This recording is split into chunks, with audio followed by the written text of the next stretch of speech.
Imagine for a second that you're standing in a supermarket in Caracas, Venezuela. The year is 2012. The shelves are full. You can buy a cup of coffee for 50 cents. You can fill your car with gas for literally pennies. Your country is sitting on more oil than Saudi Arabia. You think to yourself, we're going to be rich forever. Now snap forward to 2019. You're standing in the same supermarket. The shelves are empty. That cup of coffee, if you can find one, it costs 3 million bolivares. Not because coffee got better, because your money became toilet paper. You're watching your neighbors lose 40 pounds in a year, not from a diet plan, but from starvation. You're watching doctors flee to Peru to work as Uber drivers because their monthly salary as a surgeon is $6. Welcome to Venezuela, the only country in modern history to sit on an ocean of gold and somehow drown in it. This isn't a war story. Nobody invaded. There were no bombs. This is a story about what happens when a government decides that economic reality is just a suggestion. And the bill? It's still being paid in mass graves and empty stomachs. Today, we're going to dissect the most spectacular economic suicide in modern history. We're going to look at the 7 nails that sealed the coffin, and we're going to answer one simple question. How do you take the wealthiest nation in South America and turn it into a place where people eat their pets to survive? Buckle up. This isn't just Venezuela's story, it's a warning. Let's start with the setup. Venezuela has approximately 300 billion barrels of proven oil reserves. That's bigger than Saudi Arabia, bigger than Russia, bigger than anyone. It is the geological equivalent of being born with a trust fund the size of a small planet. But here's the thing about oil. It's not a blessing, it's a test, and Venezuela failed spectacularly. When Nicolás Maduro took power in 2013, he inherited an economy that was already broken. But to understand how broken, we need to rewind to Hugo Chávez's era. Chávez had spent a decade turning Venezuela into a petrostate. What does that mean? It means the government stopped doing anything except pumping oil and spending the money. Let's talk about Dutch disease. It sounds like a medieval plague, but it's actually an economic phenomenon. Here's how it works. When you discover massive oil wealth, your currency gets strong. A strong currency makes imports cheap. Why grow tomatoes in Venezuela when you can buy them from Colombia for pennies? Why build factories when you can import cars from Japan? So Venezuela stopped making things. They stopped farming. They stopped manufacturing. They became a one-trick pony. And the trick was pump oil, sell oil, buy everything else. This worked great when oil was $100 a barrel. It was a party, a loud, drunk, unsustainable party. But Maduro didn't just inherit an oil addiction. He inherited a rotting infrastructure. In the early 2000s, PDVSA, the state oil company, went on strike against Chávez. It was a political crisis. Chávez's solution? He fired 20,000 engineers and geologists. These weren't political hacks. These were the people who knew how to maintain high-pressure subsea pumps and complex refinery systems. He replaced them with loyalists, people who could chant slogans but couldn't tell you the difference between crude and condensate. By the time Maduro took over, the oil infrastructure was dying.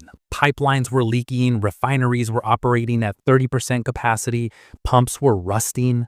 But instead of fixing them, Maduro treated PDVSA like his personal ATM.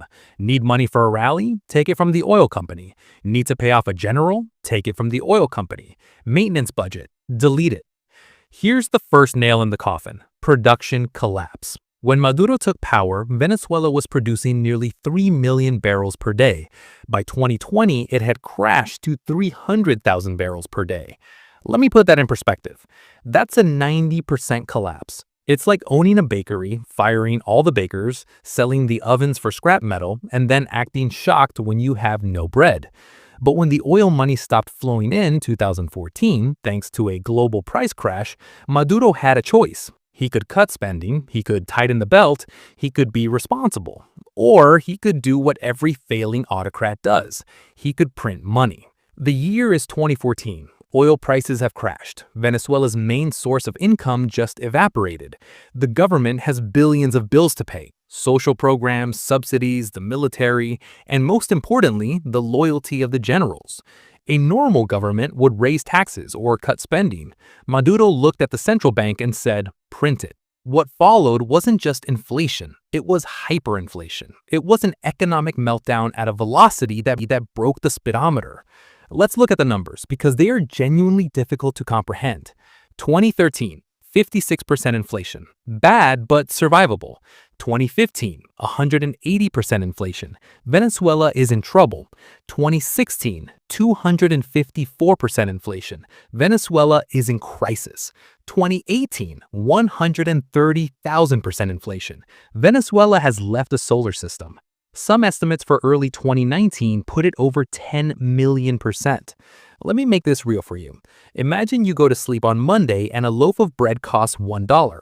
By Friday, that same loaf costs $3,000. Prices weren't changing by the year or even the month. They were changing by the hour.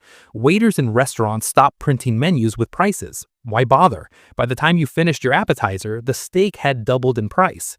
The currency, the bolivar, became worthless.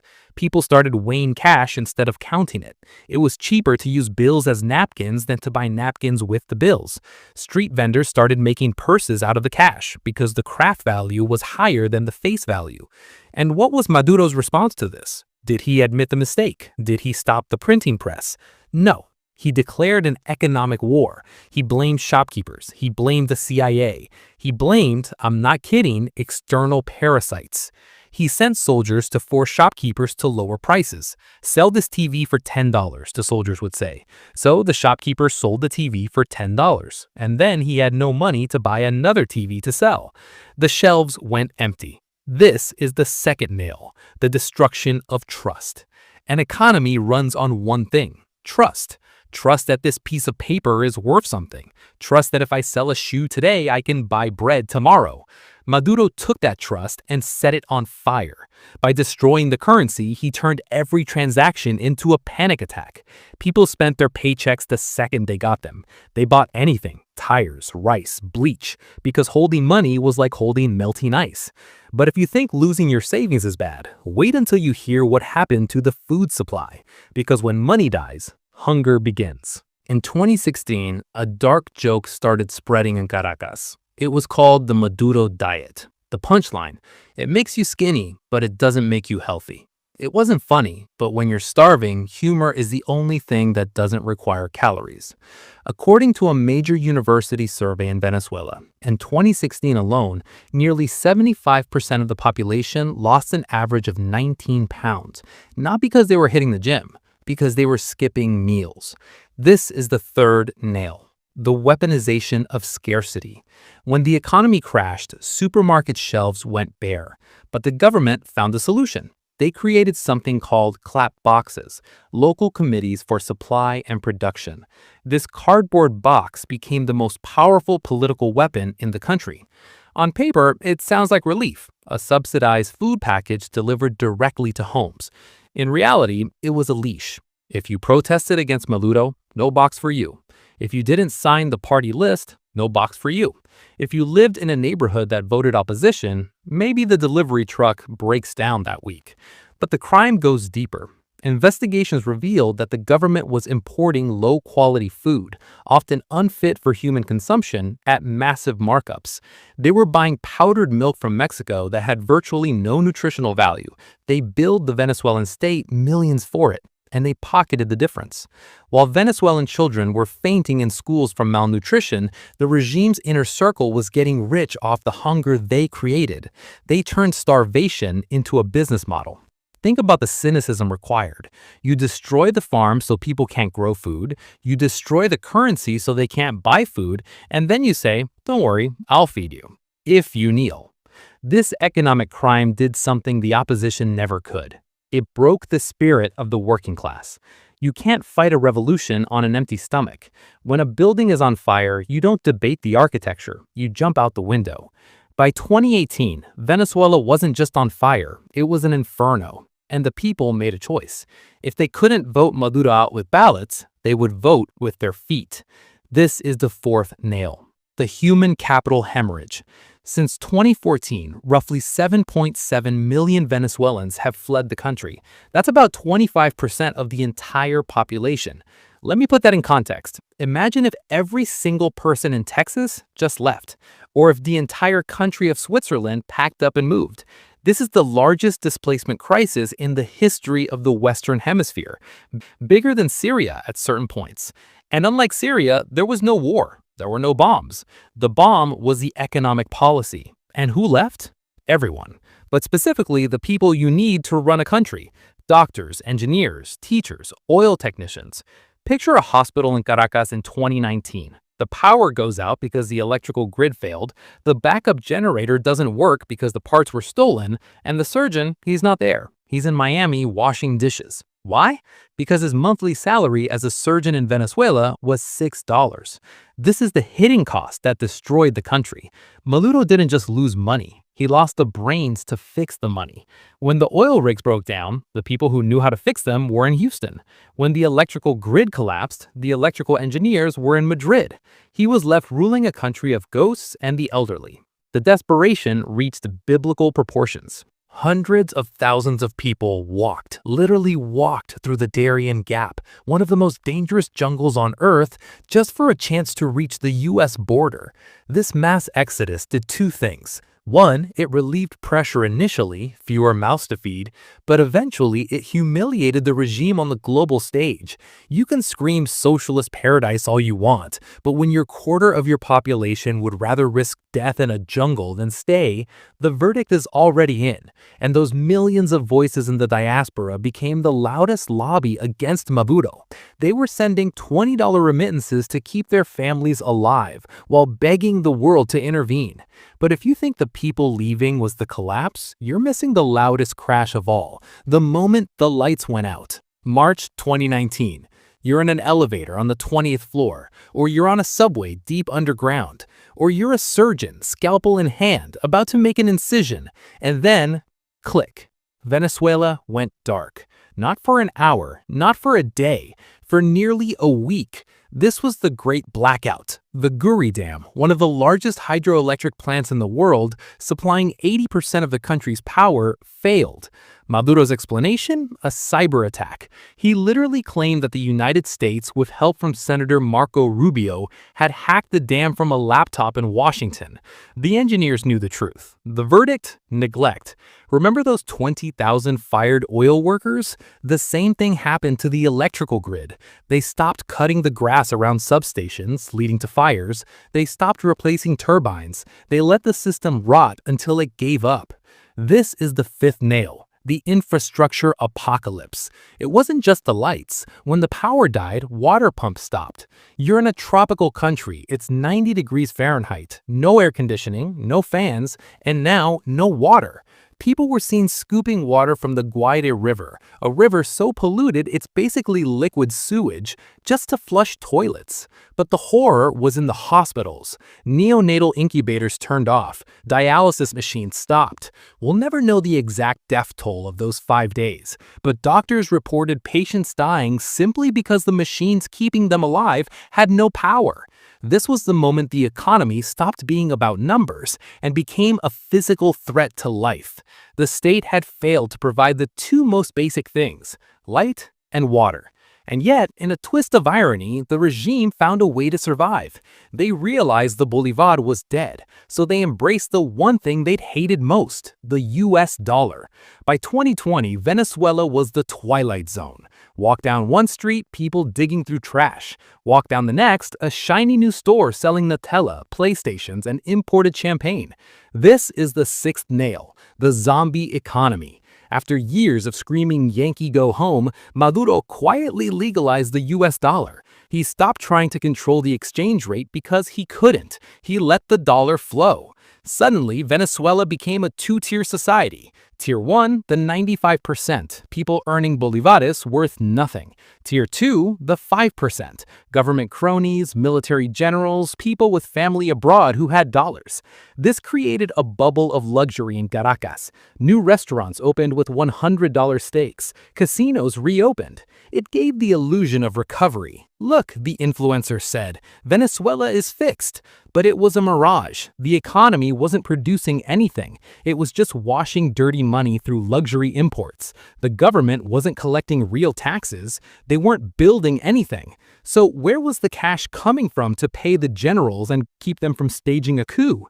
Gold, and not the clean kind. When oil dried up, Maduro looked at a map of Amazon and said, dig it up. He created the Arco Minero del Orinoco, a mining zone bigger than Portugal, and opened it up for gold extraction. But this wasn't regulated industrial mining. This was the Wild West.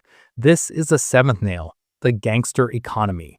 The regime handed control of these mines to the military and actual criminal syndicates, including Colombian guerrillas like the ELN.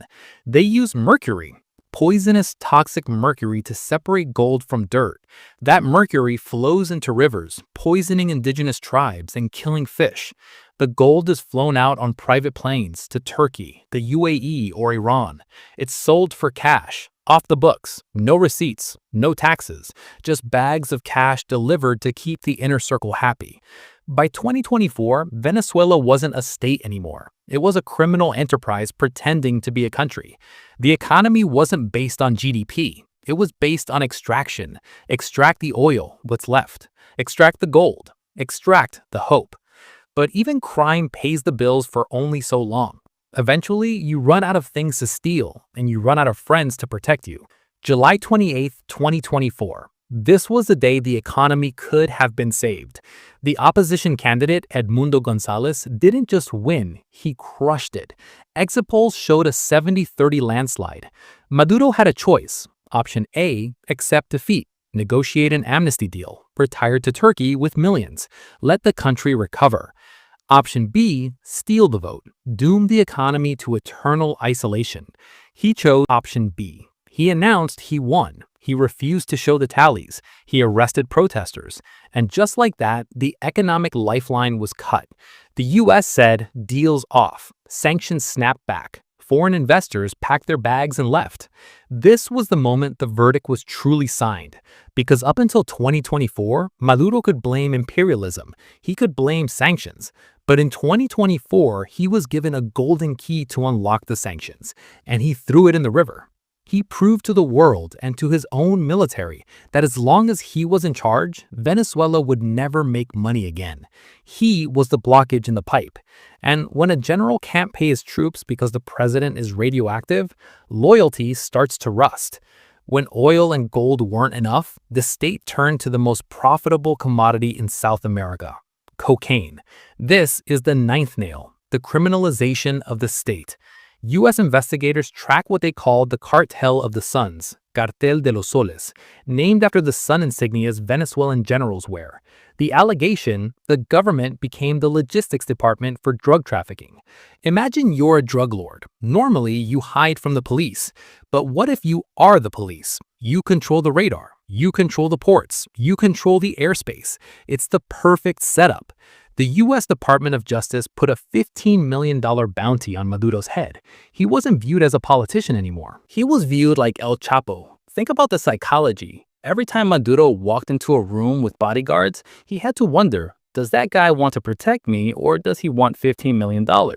When the economy is bankrupt, loyalty has a price tag, and $15 million is a price tag that hungry soldiers find very attractive. January 3, 2026. The day the economic reality finally cornered the political fantasy. Reports suggest that in the final months of 2025, cash payments to top military brass started arriving late or lighter than usual. The gold mines were being squeezed. Drug routes were being intersected. The loot was running out. January 2026, the incentive flipped. Protect Maduro equals go down with the ship. Hand him over, maybe get a deal. When Delta Force teams landed, they didn't face fanatical resistance. They faced a regime that had already hollowed itself out. The structure was rotten. One kick and it collapsed. The economy didn't just weaken Maduro, it stripped him of his shield. It turned him from a leader into a liability.